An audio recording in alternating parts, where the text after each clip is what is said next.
Hi. Hey, Okay, hi Rob. I'm Kami. I nice, write nice to meet you. so nice to meet you too. I write for my site, themamadiaries.com. I'd like to start off by knowing what made you want to be a part of Frog and Toad. I've loved these books ever since I was a little kid. I think a lot of people that have, been kids since these things came out 50 plus years ago are. I read them to my own children when they were small. And so they've always really struck me as, simple but beautifully profound stories. And as someone that works in animation, I'm always sort of looking at things that with the eye of, wow, wouldn't it be cool to make this as a show? Oh, I would love to see this as a show. And unfortunately, more often than not, that's just sort of like a dream in your head. Very rarely do you have the opportunity to actually be asked to be involved with something that you've always wanted to make as a show or see as a show. And for me, that was the case with Frog and Toad. I had a great working relationship with Apple based upon my series Stillwater, which is also airing right now on Apple TV Plus. And so they said, hey, let's work on something else together. And they said, hey, do you know about Frog and Toad? And of course, I'm like, of course I know about Frog and Toad. Everyone. I was very fortunate in that I was given the opportunity to be involved in that capacity and met with the Lobels, and we really hit it off and shared a similar vision in terms of how we felt a Frog and Toad show should be, what it should be, what it shouldn't be, and yeah, and then we were off. Yeah, so speaking of the Lobels, can you talk about kind of working alongside Adam and Adrian and just bringing their father's legacy on screen? Of course, yeah, they're both terrific people, and were a joy to work with. I think for them, their biggest role was gatekeepers of the legacy of the characters, the books, and what their father has created. Um, they very graciously left the animation work to us, and really just took a big picture view of it. They were extremely collaborative, very generous, and we were able to make a really great show and with their support along the way. So being able to sort of make sure that they were comfortable with what we were doing and sort of walk them through the process with animation. It's not if you're not sort of initiated into how that works, it's very labor intensive. It's very time intensive. It takes a long time to make a show. Um, so things don't happen as quickly as you would think, and in some cases they happen even quicker. So it was really kind of fun to be able to experience that process with them and sort of walk them through how it works and share with their excitement in seeing these things, these characters and these books come to life. So, like you said, everyone knows Frog and Toad. I mean, I grew up with them. My kids have grown up with them. You grew up with them. Yes. So, how do you kind of like find that balance between staying true to the nostalgic elements of like the original books, but also introducing new ideas to like a modern audience? The secret for us in this is we didn't do that. We just made the books, as to in our minds exactly how we saw the books.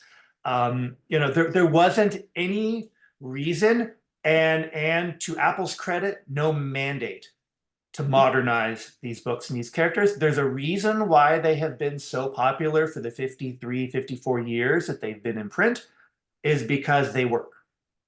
And we did not feel it was our place to go in and change it up and let's make it hip for the kids. Right.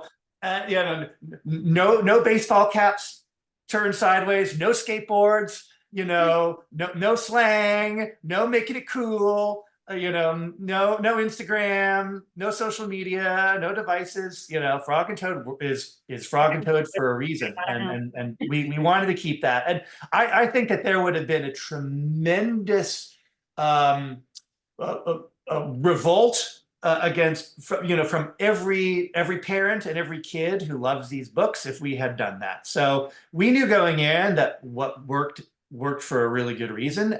Now, that being said, those stories were very simple. 2, 3 pages. And even though our episodes are short, only 11 minutes, we still had to figure out a way to expand them. So, in that sense, yes, we are sort of adding to the Frog and Toad experience. We have original episodes along with the book episodes. So that's another place where, we sort of had to channel our inner Arnold Lobels to craft stories that felt every bit as Frog and Toady as the book ones would. So yeah, so that was our take the whole time.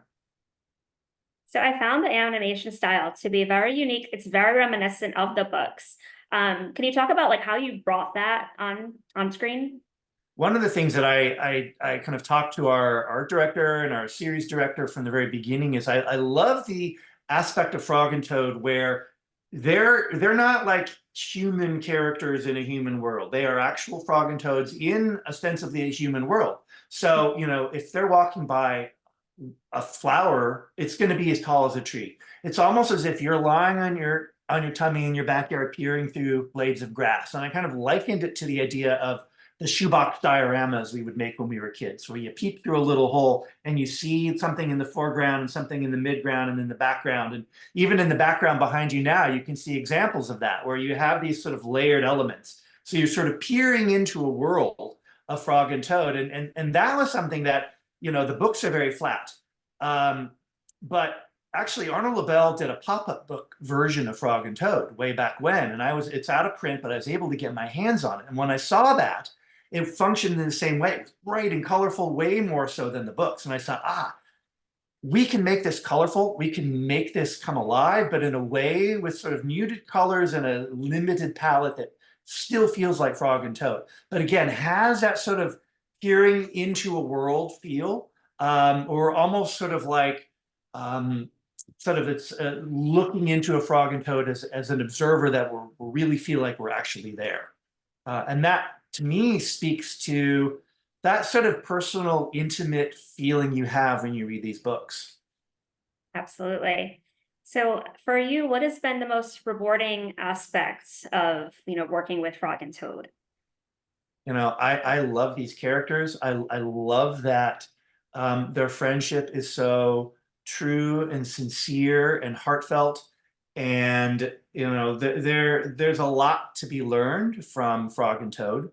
I mean, about so many things about kindness and about acceptance, and about joy, and about allowing for the entirety of the human experience and all the emotions that come with that, and welcoming those, and having someone to share that with. Those are sort of all the things that make these characters special. And, having been given, the privilege of adapting this show for kids and families, many who know these characters, and just as many who, for whatever reason, haven't had the joy of being able to read these books, being able to present these cartoons to them for the first time, and then maybe getting them inspired to go back and then read the books. So, we're able to sort of feed off the books, and the books in a way are able to feed off of us. So that was really cool. I noticed that you voiced one of the characters. I did, yes.